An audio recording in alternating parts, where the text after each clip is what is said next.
Welcome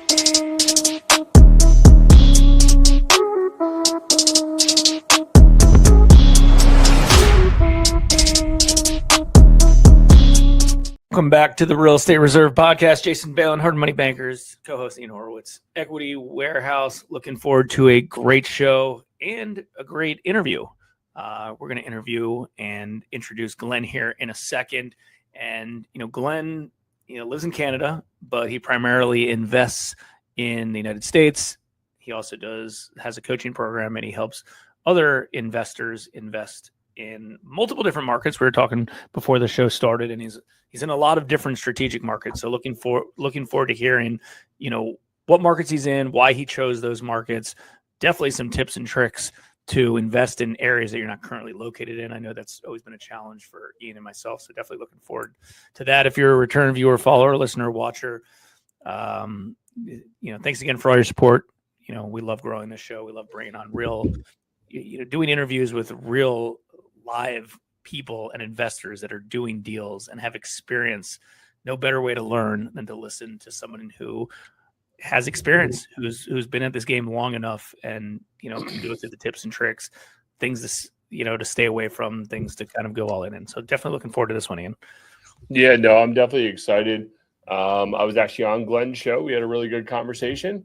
I had to toss a lot of A's in there, so I could be Canadian for the day. But it'll be a good one. So, guys, if you get any value out of the show, as Jason said, we bring in real people that are doing real deals. We don't care about the likes or subscribes, but we do care about getting our guest shares. That's what they care about the most. It's the best compliment we can give them. So, guys, if you got any value out of this, please feel free to share the show. That's enough about Jason and I. And let's go time travel up to Canada. What's up, Glenn? How you doing, brother? I'm doing great. Yeah. Well, you're on the other side of that imaginary line. So, they tell us that Canada is not the place to be. But anyway, I'm just joking. That being said, you want to introduce yourself to everybody and just kind of let them know who you are and what you do?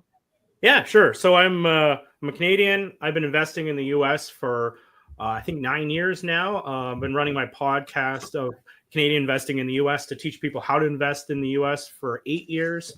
Almost 8 years. Another month, it'll be 8 years. I buy single family houses. We buy fourplexes. We buy 20plexes. We buy 100 units. We do syndications. And then we just do joint ventures, private money, hard money. We do all kinds of stuff. We do creative deals. And then I just share my experiences on my podcast. And that's why I got Ian on. Yeah, no, that's exciting. So I guess let's just cut right to it. We'll eventually back into your story a little bit here. But why the U.S. over Canada? Why come here and invest versus investing in your local country? You're not the first Canadian that we've had on that does invest in the U.S. So I'm just curious what your reasoning is behind crossing the border and coming to invest here. So it's changed over time, but off the start, it was that I was getting maxed out by the banks. So it's a little different in Canada and the U.S. So I was using the big 5 banks they have in Canada, and I want to just keep buying more and more rental properties because that's how you're going to retire. That's how I'm going to do this professionally. I need a whole bunch of these things. I can't just do this with 3 or 4 properties. And basically the banks are you're done, right? You either need to get a higher paying job or something basically 3, 4 properties, maybe 5. That's the max the banks will support for you. And this is back in 2016, 2017. And I was listening to a ton of US podcasts, and they're talking about lending being available. And so I was in. So the lending was a big one. The other problem we have here is tenancy law. So I live in Ontario. So it's to do evictions, the tenants have more rights to the property than you do. So even if they're not paying, it's almost impossible to get them out. So it's just, and also the price of properties was just so much more affordable. I don't know if people realize this, but it's expensive up here to buy houses. You're talking, even me being a couple hours away from Toronto, you're talking about Miami sort of prices. The prices are expensive. It's hard to make numbers work well on rentals when you're buying a $750,000 rental property. It just doesn't. It's hard to pencil. So how did you identify where in the United States to purchase properties? Was there, I'm sure there was some strategy behind that. It wasn't like, hey, let's just go pick this market and we're going to plant some roots and start buying every piece of house we can find on the market. Yeah, no. So yeah, it started off like when I used to, maybe I won't drop the name, but I used to have an employer. I used to have a job. And I used to drive around for my job and I just listened to podcasts. And so I was consuming all this market stuff and I was figured out a bunch of them. It's the same stuff that kept coming up, right? You'd hear like, the Indianapolis, the Kansas City, the Ohio's, and the Alabama, right? Was like the big thing, 10 years ago was where they were all talking. And I was looking at I wanted something that was going to be landlord friendly. So I wanted to be able to do evictions fairly quickly. I wanted to be able to raise rent on the annuals, right? So I was looking for those kind of things. And I know there's lots of other markets that you can still do those things in, but mostly I was looking for red states. And I really got it down to the three markets when I was starting was Kansas City, Huntsville, Alabama, or Indianapolis, Indiana. And that's where I was really stuck between. And the honest truth of how I bought the first property, picked the first one, was I picked Huntsville, Alabama as my first property. And it was because it was like a 45-minute drive from Nashville. And I thought, hey, if I'm going to go visit the US, Nashville sounds like a fun place to go. And I can stay there and visit my properties. I'm like, this will work. So I basically did a whole bunch of research. And then the final decision maybe wasn't the best way to pick your final decision. But, if you want to take some friends down and some buddies and, turn it into a workcation, it's going to work well. Yeah, I think that's smart. I think it's smart to go to places and, make it worthwhile. I always had a thing where, buying storage, I wanted to buy it down near, and I didn't, but down near South Carolina. So I had a reason to go visit my brother. I mean, you might as well monetize that trip and make it worth your time. And I think Jason and I can both vouch that Nashville is a fun place. Yeah. So I would agree with that. So what did your first deal look like? You narrow it down to where you want to go. You're Canadian. I don't even know how lending works. Can you get a loan here? Talk to us about your first deal and like some of what worked and what didn't. We mostly have a U.S. audience, but I think there's some people that might be looking to sell to Canadian investors, so.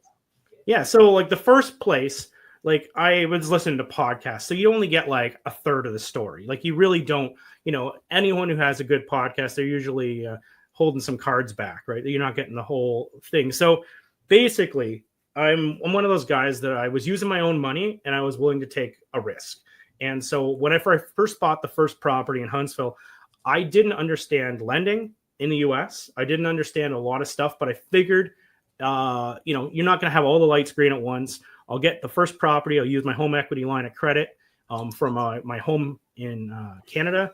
And then I'll figure it out from there. So it's not the best way. Like I wouldn't recommend people to do that way now.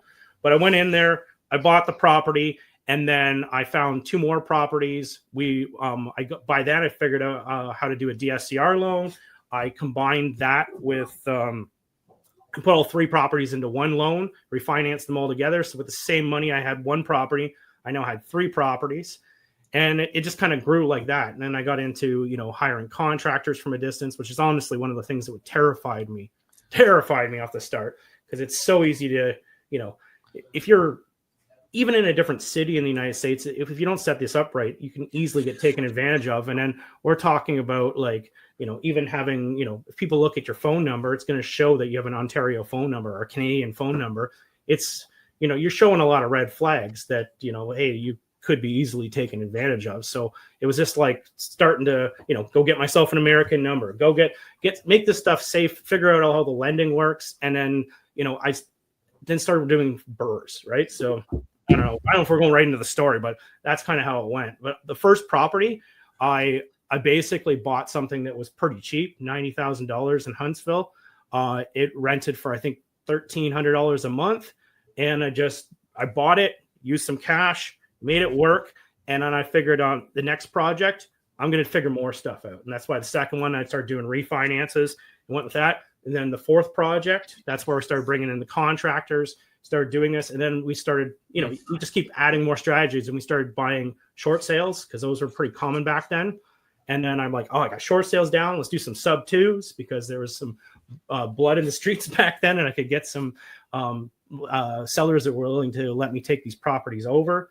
And it just kept going like that. Yeah. So go ahead, Jay. Good. No, I wanted to back into like, I just bought in Huntsville, and I know like we talked about you like the area, but like, dude, you're about to lay $90,000, bro. Like, yeah, in real time now, it's probably what 150, 160 grand, something like that, right? Yep. Dude, you're laying six figures into another country. Granted, it's the U.S. We'll stay humble down here, but it is the U.S. Dude, what like. Did you pull crime statistics? Did you pull average income statistics? I know it was your deal one, but like talk to us. Like you had to do something to get comfortable to buy in Huntsville, Alabama. So yeah, back then I didn't do a lot of that stuff.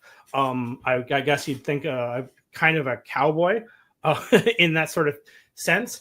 I did start working on my team though, right? So, bringing in, even if you're like buying off market, like just bringing some realtors in that were willing to, sometimes you could just pay them for their time just to be able to like, give me a neighborhood map to tell me where the heck not to buy.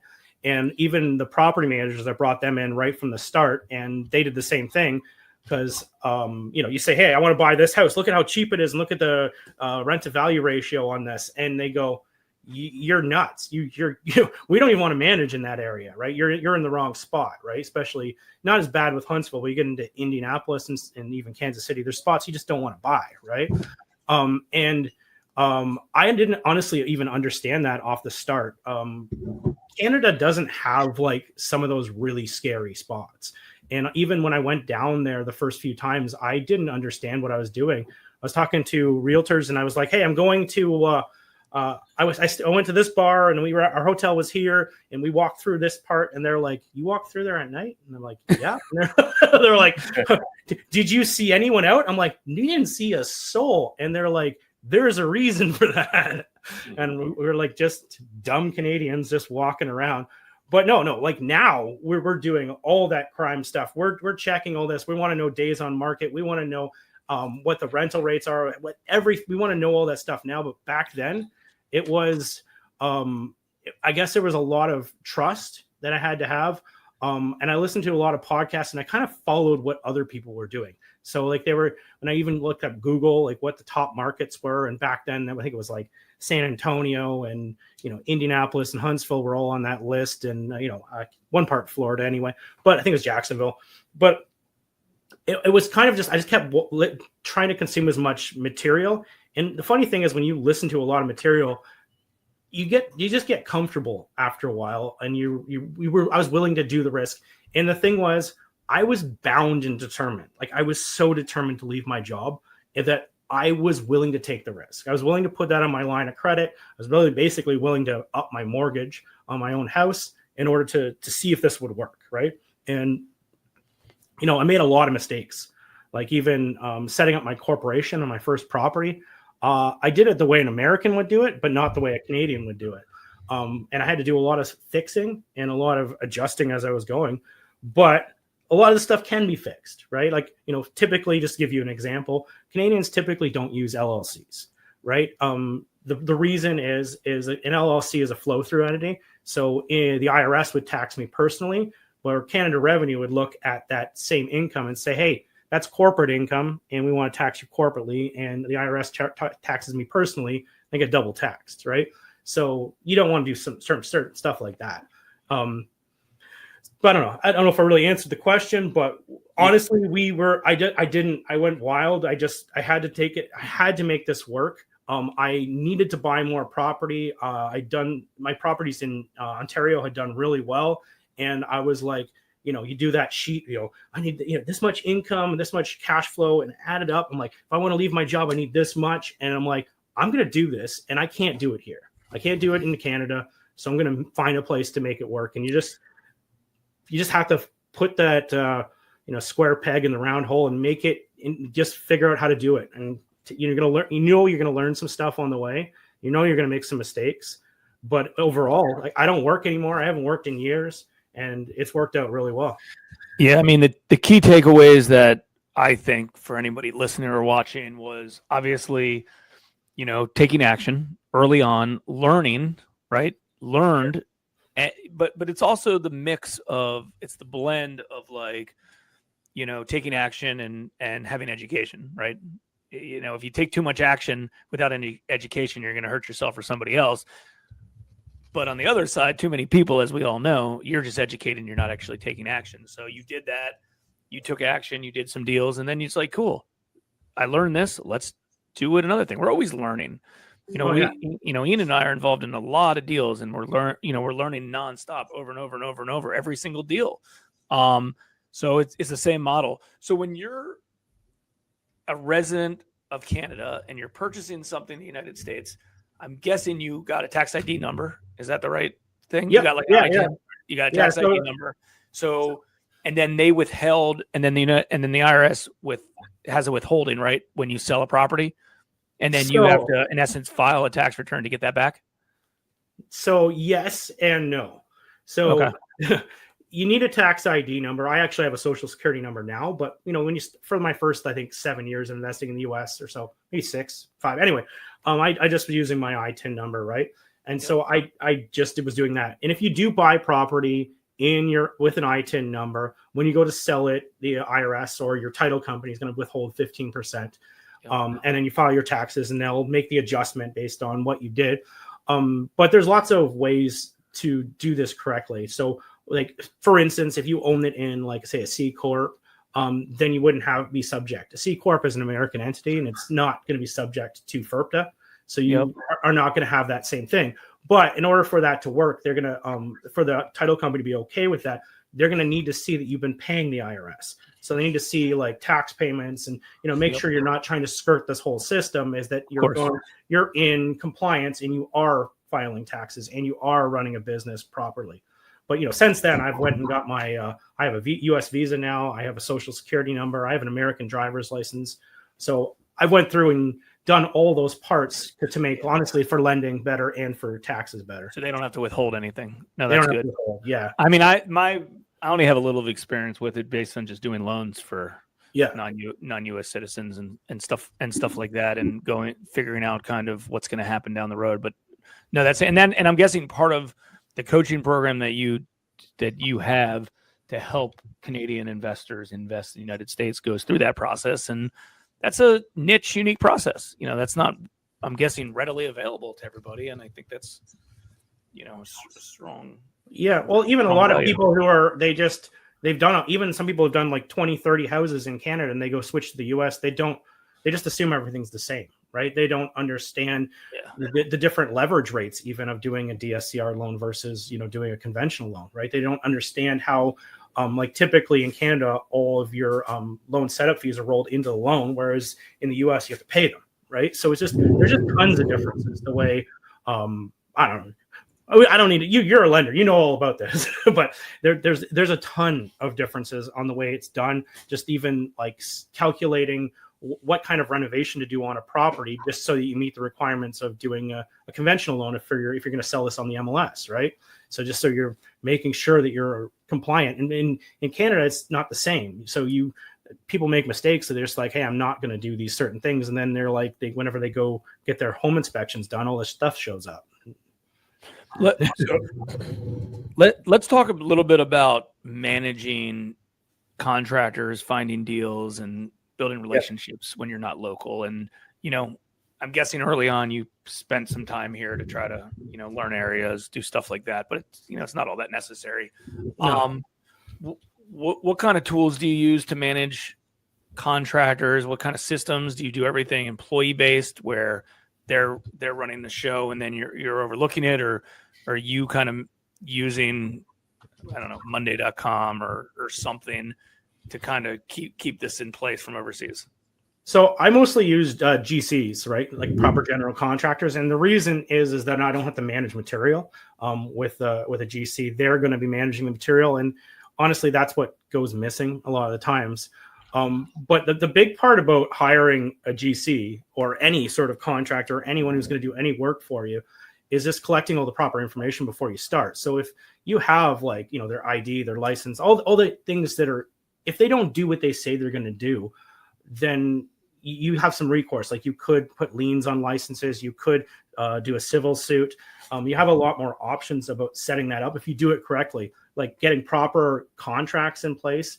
So like whenever I hire a new contractor, I send them this contract and it's extensive. It's like 13 pages long and it's so heavily weighted in my favor that they should not sign it. The idea of the contract is to start a conversation, but they shouldn't sign it. If they sign it, I'm like, I don't work with you. That means you didn't even read it, because there's no way you should sign this. But what I'm trying to do is start conversations and figure out their weaknesses in the contract. So for instance, like I'll put in there like penalties if you're late, right? So, hey, you got like, you said this is a 3-month contract, so I'll give you 3 months. And then if it's late, there's penalties. If you're early, there's bonuses, right?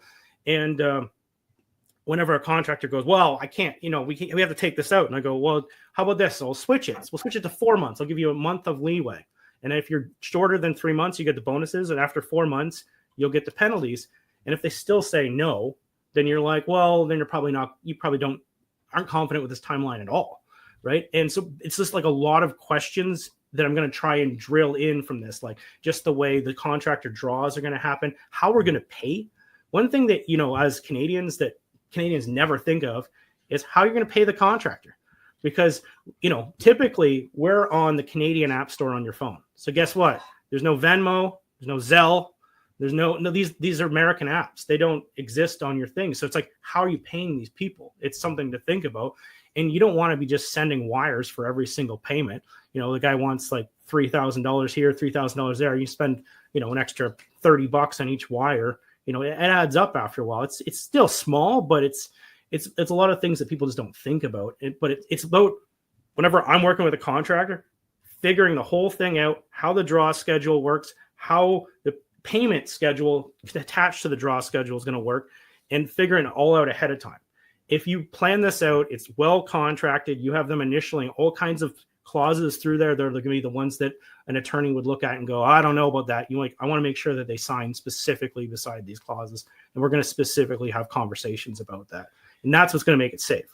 What money is at risk is your deposits. Like even if, you're a lender, a lender isn't going to pay deposits to contractors. That's the money at risk. So you're going to keep your deposits low. And then you can work on with, construction loans or fix and flip loans.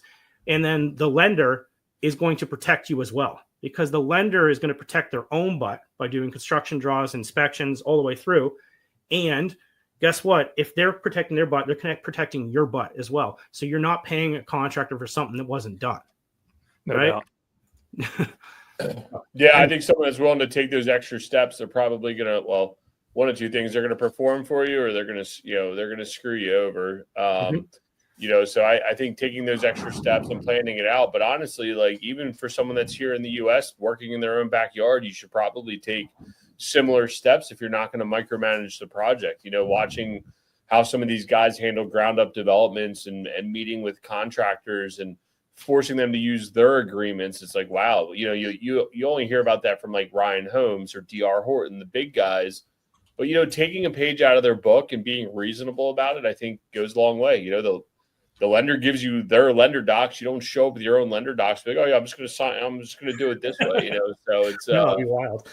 It's probably a really, really smart play. And, I'm sure there's a lot of trials and tribulations to it, but if you can get good at it, especially with technology. One thing I heard you say before I ask you another question is, there's no Venmo, there's no Zelle in Canada. How are you using like Wise or something like that? Or are you using, you just doing big draws and only wiring once a month, or like how do you normally set them up? So yeah, to answer the questions, yes, ideally with anything, I want to make larger draws. Like even for, if you're doing a construction loan or a fix and flip loan, it's just going to be less inspections. It's just less to handle as much work anyway. So I'm going to push that way. But yeah, it also comes down to the bank you pick, right? So some banks in the US, they'll have like ACH options and you can just do direct deposit. The problem is going to come down to the contractors, because some of them aren't going to want to give you the routing and account number because they're where you're just going to steal from them or whatever, right? So it's going to come down to a little bit of trust both directions. But yeah, off the start, you're typically doing wires. But as you grow with this, right, as you get more documentation, now I have a Zelle account, now I have a Venmo account, now I have a Canadian phone, now I have a US phone. You know, you're good. As your business grows, you're gonna start to walk and talk and look, especially from a lender or a contractor's perspective, you're going to look a lot more like an American to them, right? You're just going to start collecting IDs. You're going to start collecting other properties, and even just collecting bank accounts at different banks and finding out the advantages of, you know, some of them have Venmo or Zelle built into them, right? And then you're like, well, why can't I use it on, I don't want to use drop bank names, but on one of this bank's websites? Why can't I just use that? And we go try to use it and it won't work. And you go, well, what's the catch? You do a little Googling. Oh, it's because my phone number starts with a 226 or a 519, like a Canadian number. And you're like, okay, well, let's just go get an American number, and boom, stuff works, right? And that's how you start. And then you're like, hey, now I'm into Zelle. Now I'm into Venmo. Now I just need to figure out how to get those apps on my phone or on the website. Some of them don't work on websites, though. I think it's Zelle. Anyway, but you solve problems. Then all of a sudden you become the guy like, oh, it's the American guy. I don't know where he lives, but he's just got a goofy accent, right? Like, you know, you start assimilating as an American. And that's actually the next, it's funny you bring that up. This is the next question I want to ask you. Like, what's your long-term goal, right? Like you're in Canada, you're deploying capital here in the US. Do you have a goal to become a US citizen, come across the river? Do you plan on building a bunch here, selling it off? Can you even 1031 back into Canada? Like I got some questions about that. Like, what's your long-term goal?